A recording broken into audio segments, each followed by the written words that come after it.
J.A. Adande did not exist when he was at the Medill School of Journalism, as he does now, and joins us here on The Rich Eisen Show as the co-host of the Dream Team Tapes podcast. Good to see you, J.A. Adande.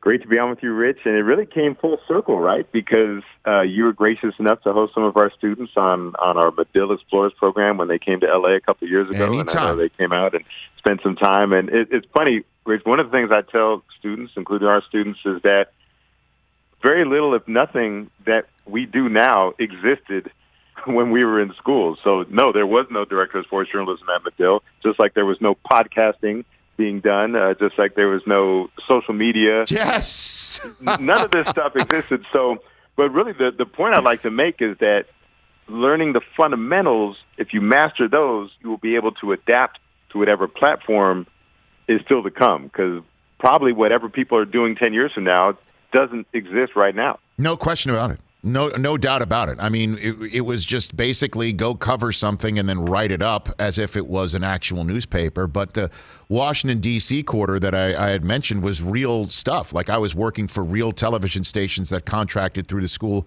to utilize me on Capitol Hill in a way, for my credit, that they wouldn't be able to spend money to have an actual correspondent there in Washington, D.C., and it was invaluable. It was absolutely invaluable, the stuff that I did. And to be honest with you, one of the reasons why I went there is because Schefter did, and I saw what he was doing and what became of him, and so pretty cool stuff, When I went to, because I saw what he was doing at the University of Michigan, and so I went to Medill and I saw some other people get through it. So I wanted to get to what Adam Schefter was doing, quite frankly, And for the undergraduates, when we would do our internships, we didn't have sports options. I got to do some sports. I was lucky. I was at the San Bernardino Sun, San Bernardino, California, and I got to do a couple Laker and Dodger games.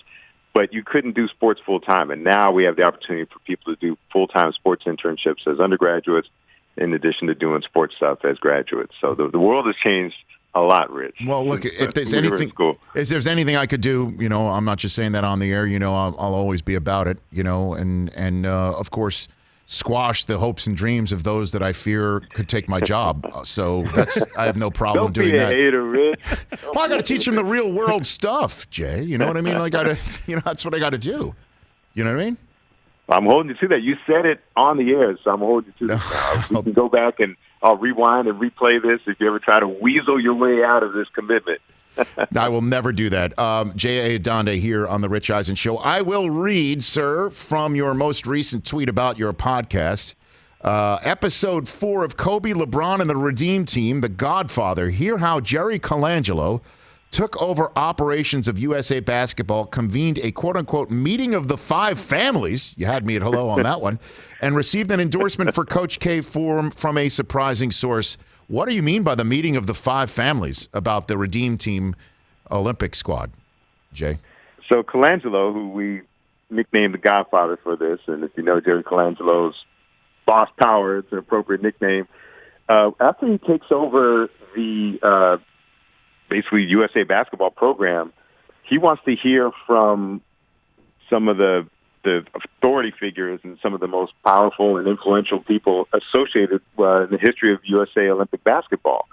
So he gets in a room Jerry West, Michael Jordan, Larry Bird, Dean Smith, John Thompson, Scottie Pippen, all these Olympic greats from the past, and gets them to convene. So that's why I likened it to the meeting of the 5 families. It's very difficult to get all those people in a room, especially when there's no financial stakes involved for any of them.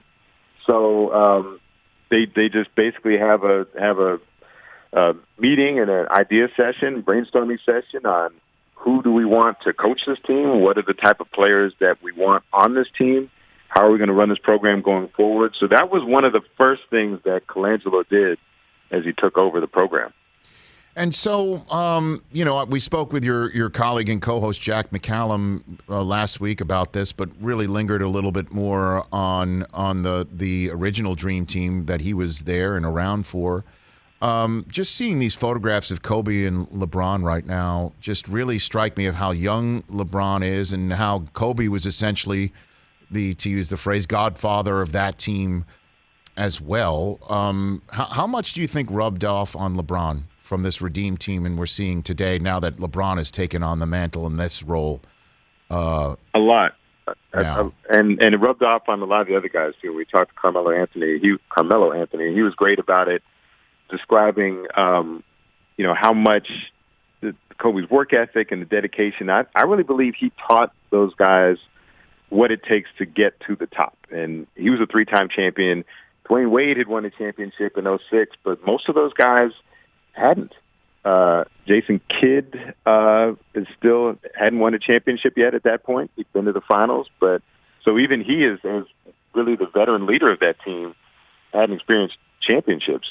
And so Kobe showed them all what it was. And sort of my central thesis for this is that they all benefited from being around Kobe and seeing the dedication and what it took for him to get to the very top. And he's at his peak at this moment in time in 2007 and 2008 when he's playing with Team USA. He led the league in scoring in 2006 and 2007, 35 and then 31 points per game. And then in 2008, he goes on to win the MVP.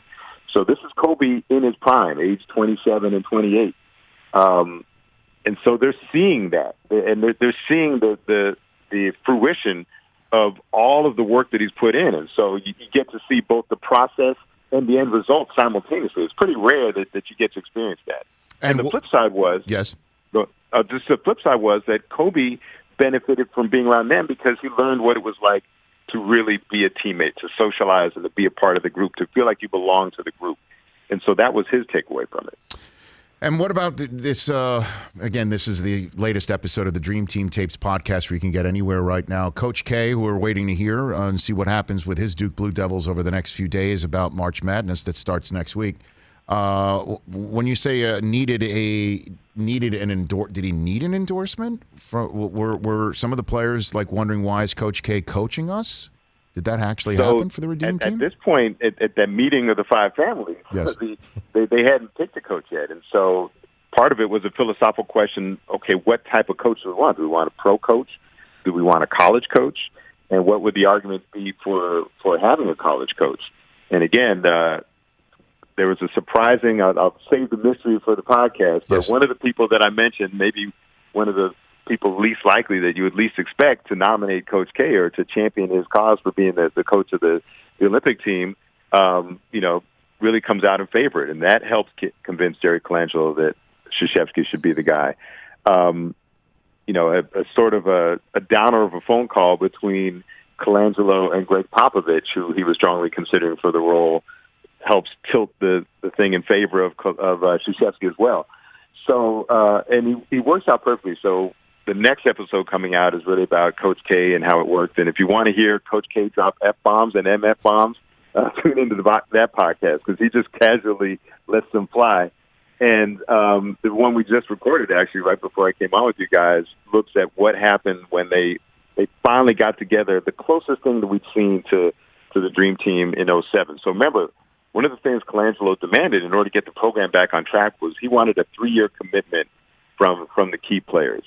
And Kobe's hurt in 2006, so he can't play. Carmelo and LeBron, Dwight Howard on that 2016, Chris Bosh as well, that actually loses in the semifinals of the World Championships in Greece, so they suffer a setback. And then 2007 is the first time you have Kobe and LeBron playing together.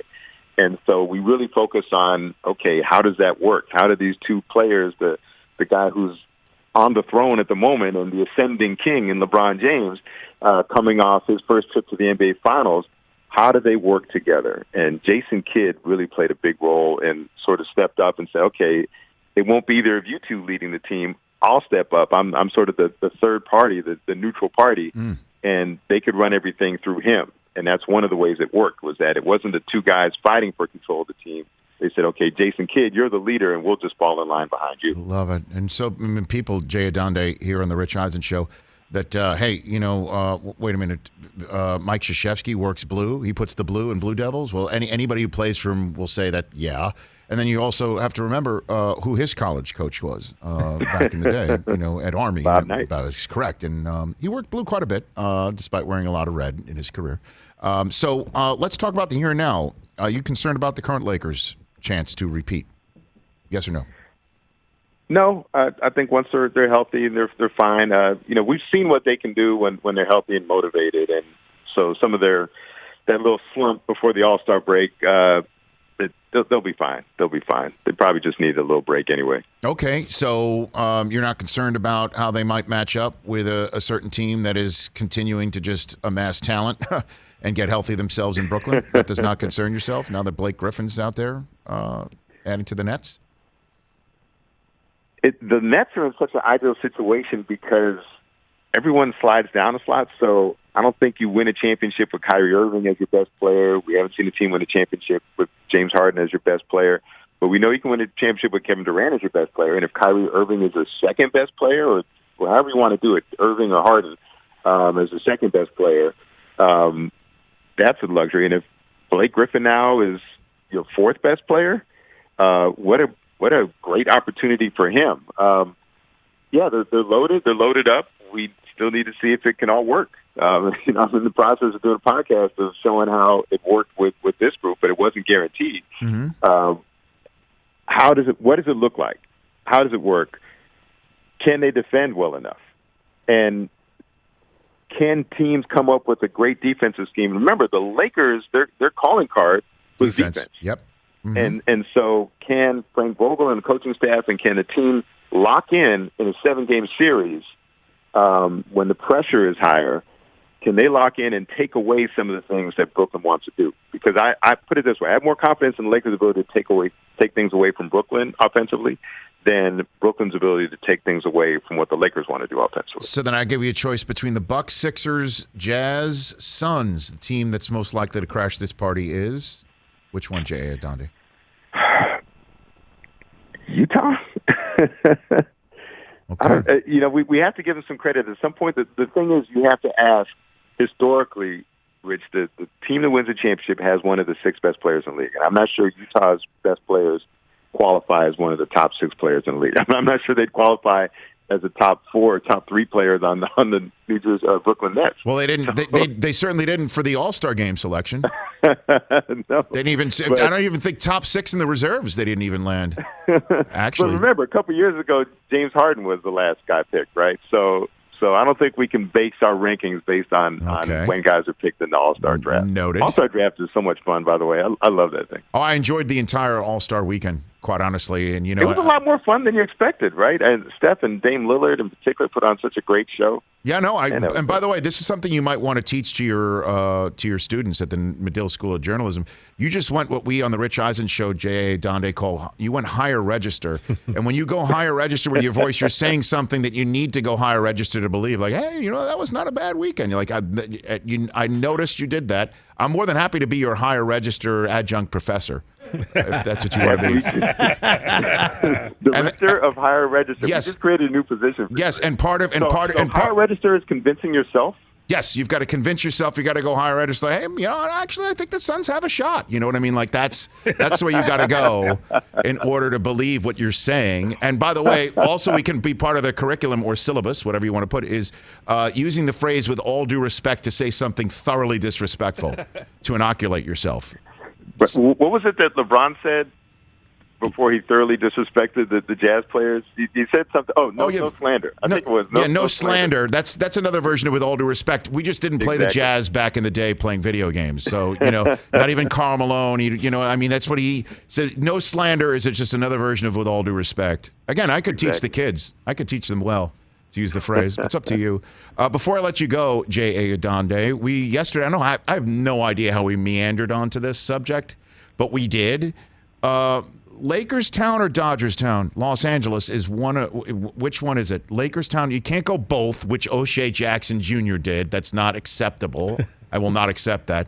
Which one? You have spent many, many moons in this town, sir. Lakerstown, Dodgerstown, Los Angeles. Lakerstown. And I grew up there. It was a Dodgers town, I'd say through even up including 1988. But really the 2000s are what did it. So the Dodgers went with that 3-decade drought without winning a World Series. And with the Lakers winning 5 times between 2000 and 2011, that certified it as a Laker town. So you're saying when the Showtime was happening, when Showtime's happening at the Forum, but, Kirk Gibson wins the 88 World Series to cap a decade in which the 81 strike shortened season. Bob Welch is fanning Reggie, and they win 81 and they win 88. That made it a Dodgertown even when Magic was here? Is that what you're saying? It was still the Dodgers. Magic, it was transforming in the legacy of Magic. Right. One of the legacies of Magic is that it's now a Laker town. But when they did the top LA sporting moments of the century, Kirk Gibson's home run was number one. I don't think if you expanded now at 20 years later, I think a Laker moment would be, maybe the Kobe lob to Shaq or something. But that showed you that it was the Dodgers still mattered more through the 80s. And I feel like they tied. They both win championships in 88, and maybe it was around a tie then. But the Lakers had firmly taken it over in the 2000s, thanks to the three-peat and then Kobe winning two more. That solidified it. J.A. Adande. You're out there now. I mean, I know. You saw them both win championships in the same month. Yes. Last October. So which one do you think resonated more in L.A.? You know what? This is a Lakers town. I said it. I didn't stutter. I like if you injected every Los Angeles diehard fan with sodium pentothal and hooked them up to a machine to actually make sure that whatever 1% wasn't of lies was detected, they're all Laker fans. All of them would choose the Lakers over the Dodgers to win. Certainly with the Dodgers having just won the World Series. I know there's a lot of dreams come true of people waiting. But, Dodger fans are these days, they wear the mantle of hard luck. They're like the scrappiest billionaire team of all time. And the Lakers fans, they wake up saying, well, if we don't have somebody generationally talented that we deserve, life's off. You know what I mean? Like, that's the way I view it, having lived in Los Angeles since 2003. I mean, Rich, you've seen purple and gold Dodger hats. You've seen Kobe Bryant Dodger jerseys. Have you ever seen the equivalent with the Lakers? You don't see a Mookie Betts version of a Laker jersey, right? You don't see a Dodger. Even though I love the blue Laker throwbacks, but that's Minneapolis Laker blue throwbacks, right? It's not a homage to the Dodgers. So that's another indication. You see a lot more Laker branding on Dodger stuff, or Laker versions of Dodger stuff, than you'd see Dodger versions of Lakers. Yeah, stuff. I never saw an Andre Ethier Lakers jersey. Nice. Wow. With all due respect. I should have said it before. We've successfully answered that question, Rich. There's no room left for debate. I agree. Look, Jack Nicholson is the ultimate Los Angeles sports fan, and he's known as a Laker fan, and he's a diehard Yankee fan. You know what I mean? Like, I think that, to me, that's another open and shut aspect of this thing. But I still think it's Los Angeles Laker town, and, I appreciate you agreeing with me. And that's I remember when it was a Dodger town. I remember when it was different. That just means I'm old, unfortunately. Okay. And by the way, that's also part of the curriculum to tell the kids at Northwestern, only have guests who echo your sentiments on your show to back it up. And also, if you want the Jim Rome philosophy, only have people call in to tell you how great you are. And then we could get into trolling. I mean, I could go deep, Jay. I could go very, very deep for you. I hear the syllabus forming as we talk. With all due respect, you can Zoom it, Rich. We're doing everything on Zoom anyway. Done. You can Zoom it from LA. Done. We're just 2 hours behind. We're just 2 hours behind. It's great. Thank you, and congrats on the pod. I enjoyed a conversation with Jack McCallum. Let's do this more often, Jay. Okay. Sounds great. We'd love to be on and talk some more. And we'd love to have you come in and talk to the classes as well. Rich. Thank you, sir. That's J.A. Adande right here on the Rich Eisen Show, Director of Sports Journalism at Northwestern. I've got a program. Epic. I've got a syllabus. I've got a curriculum. Hey, you watched all the way to the end. Thanks for that. Watch more right here.